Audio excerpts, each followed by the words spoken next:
Good evening, everybody.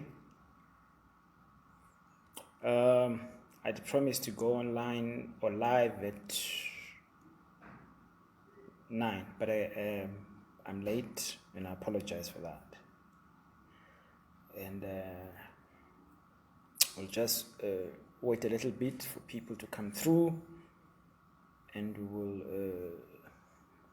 go through this process of meditating on the black boy in Senegal, Free State. I greet you all who are joining us tonight for this session. And as usual, I ask you to share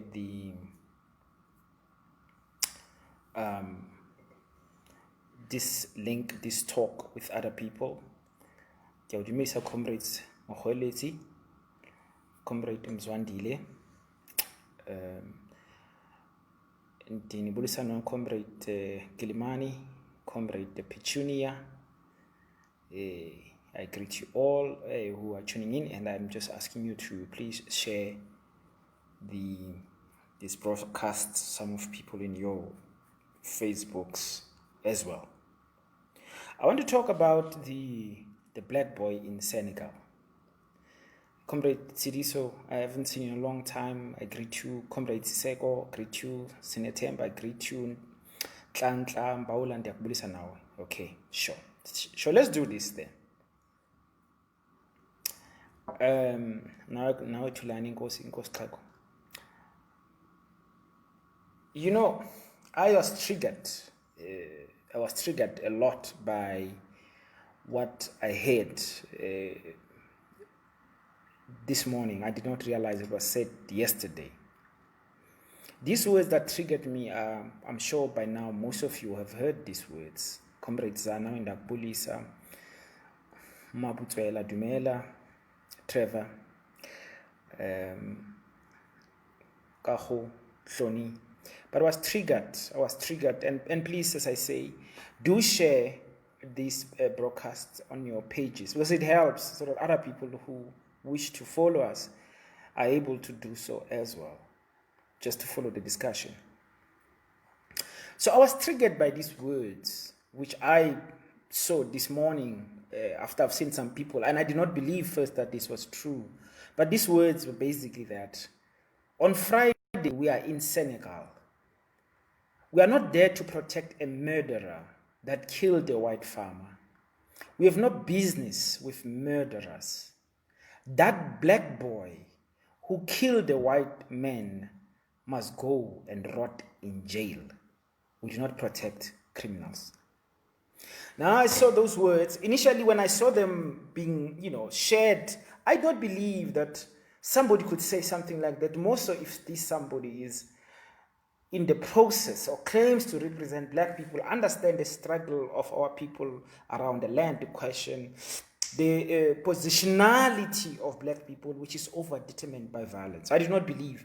I thought, initially, I really thought that these words were not said by anyone. I believe these words were constructed by somebody who doesn't like Julius Malema and is misrepresenting him. And I actually had to go listen for myself to hear him say these words. And so I thought I should talk about the black boy. Because for a number of reasons, including just the fact that I was born on a farm. I was raised on a farm. Literally, I am the black boy.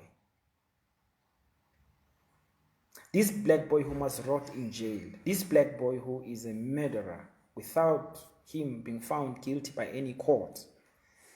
So I was triggered, and I want to tell you this, that I went into this frenzy of rage for most of the day.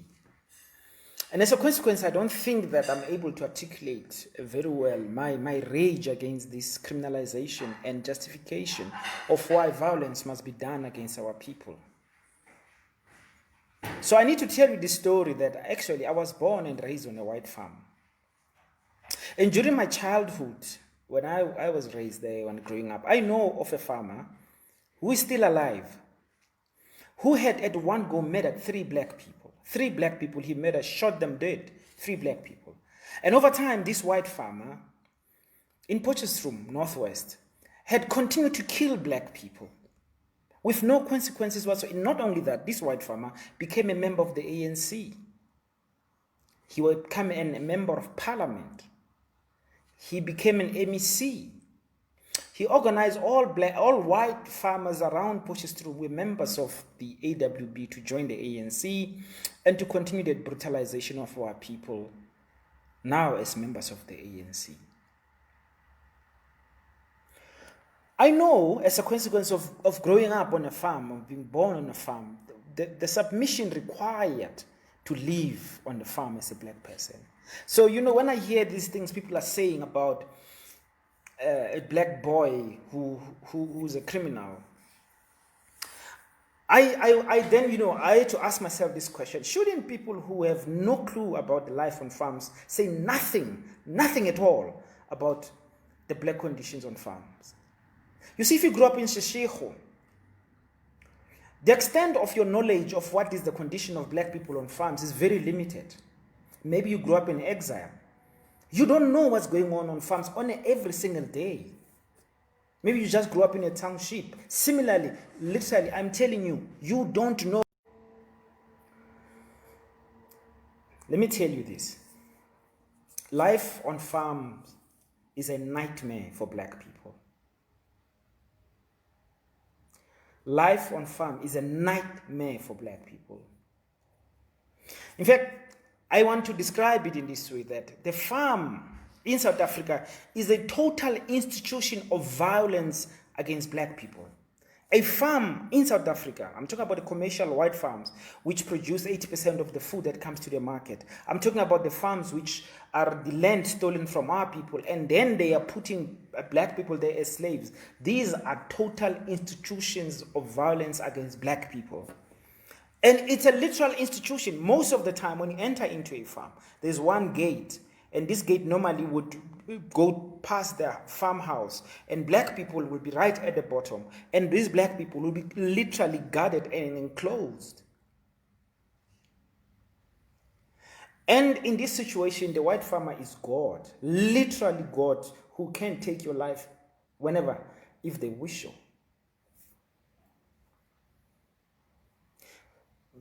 Blacks on farms have no rights. The courts, the police, the magistrates, the prosecutors normally will be farmers themselves, and they have set up these court systems precisely to protect white farmers and to criminalize anyone who threatens the interests of the white farmer. Therefore, a farm in South Africa today is the accurate representation of what we must call the colony, is the colonial reality. If you are a person who talks about anti-colonialism or decolonial, you have to understand that the farm represents this acute reality of South Africa as a colony. Now I need to tell you that from land ownership springs white supremacy as a fact. Right? Whites in South Africa are the law, as we all know. That's why, Agreezy today, I see he was arrested just to play a game with us. But they do as they wish. On farm, this is even tenfold, this reality. On farms, whites have a total control over the lives of black people. Do I have to tell you that on farms, you can't even get, as a farm worker, visitors without the permission of the farmer? This is, by the way, by law today in South Africa. Should I tell you about the minimum wages which our laws in South Africa allows for the farm worker? So please don't tell me about the black boy who is a criminal, who must rot in jail, because you don't know. There are two responses these black people on farms have to this nightmare of life on farms. The first is total submission, where black people surrender their bodies and their souls to the white farmer. I'm saying to you, they surrender their bodies and their souls to the white farmer. They will live literally to produce this food that comes to the table for us, those who live on the urban settings. A black farm worker is a slave. He wakes up normally at 3 a.m. to go milk the cows. He must be up again by 3 p.m. having worked the whole day to milk the cows again so that they can be milk that comes to me and you, and we think it comes from the fridge. Farm worker can't protest. So what happens, therefore, is a farm worker gives their bodies and their souls to the white farmer until the point they literally drop dead, or they're too old, they can no longer work, and then they get kicked out from the farm. They drink their pain away. There's violence on farms where the farm workers against farm worker engage in violence because they've been pushed so down into this subhuman existence.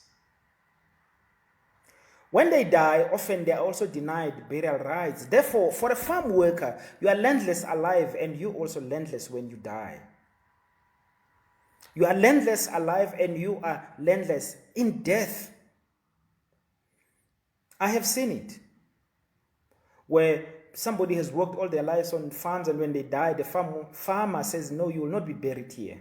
The family now has a difficulty of where to put this body. We give our lives to these farmers who treat us precisely as a factor of production, as a tool on the farms. Please don't tell me about a farm boy who is a murderer or who is a criminal who must rot in jail. Not talk about this black boy.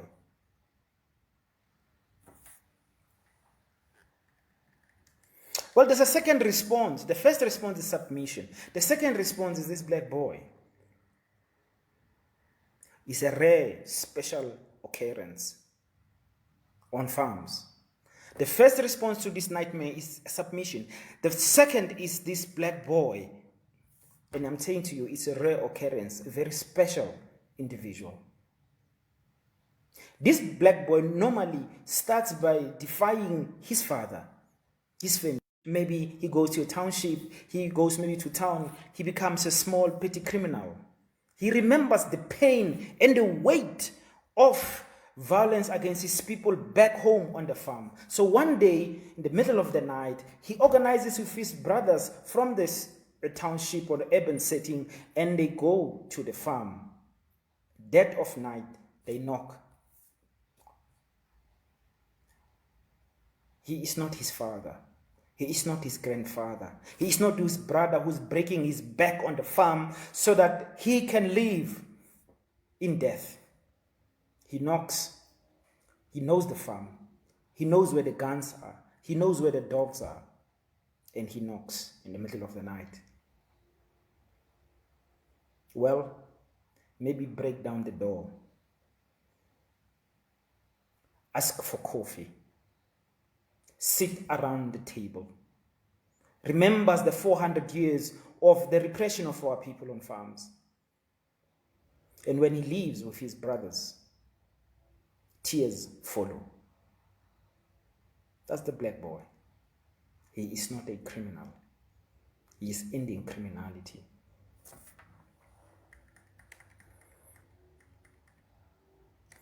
You saw that black boy, perhaps some of you, in Ventersdorp. You might not know what Ventersdorp is. Let me tell you what Ventersdorp is. Ventersdorp is about 60 kilometers away from Potchefstroom, where I was born and raised.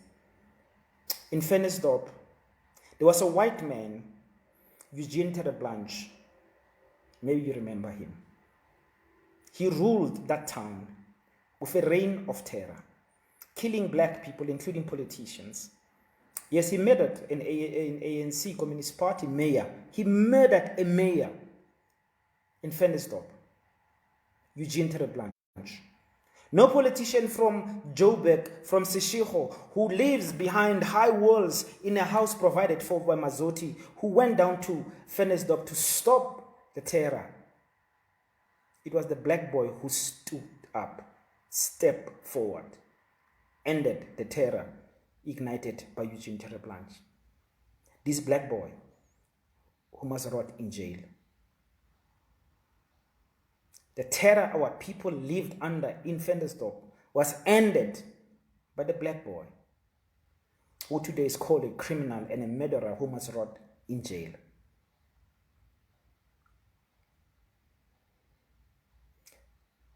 This black boy, right now, is the only black person who was involved in a direct war with the oppressor.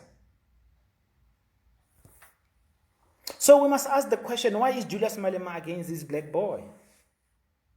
If Julius Malema, as he claims, he is for the liberation of black people.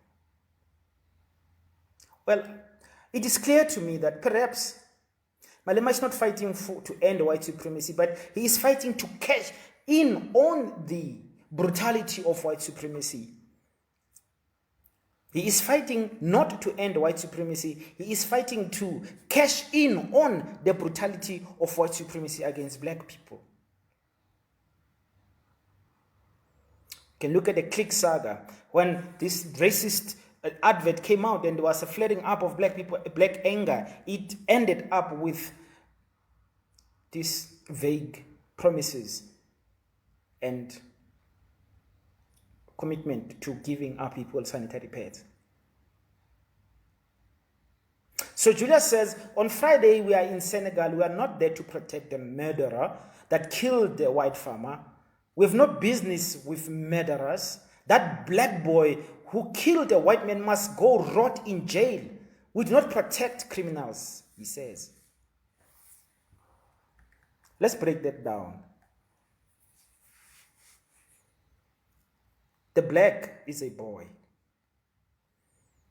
Infantilization of the black person. The black is a garden boy. Remember, the black, your mother, my mother, is a garden, is a kitchen girl. Our fathers are garden boys. The black is a boy. And Julius Malema, the leader of economic freedom fighters who is fighting for land, repeats this infantilization of the black in the colonial setting for the treatment of the black as a child. The black boy, he calls us. And then he says the black boy is a murderer. A murderer before any hearing, any finding of murder case against anyone. You see, in colonialism and in white racist society, we are guilty. We are guilty for doing nothing but for being black. Therefore, the charge of being murderers, even before there's any evidence that shows that we're murderers, is part of the colonial construct and white supremacist project that criminalizes us a priori. We don't have to do anything to be found guilty. We are guilty. We are guilt. So the black boy is a murderer because a settler is down. Well, this demonization, as you say, it chimes well with that construct of a black a priori as a criminal. So the black boy must be lynched. He says, we have got nothing to do, we have no business with this. And the black boy, the criminal, must rot in jail. So, if Malema says he's going to Senegal on Friday, but not to protect this black boy, who is he going to defend? See, this brother has mastered the art of doublespeak. He'll go to Senegal to confront the white racist and black people. He says, I'm going to Senegal to protect or to confront the white racists, and black people clap. They applaud. Of course, we want the confrontation with the white racist. Then in the same breath, he says, but I am not going to Senegal to defend any black boy. Again, black people clap.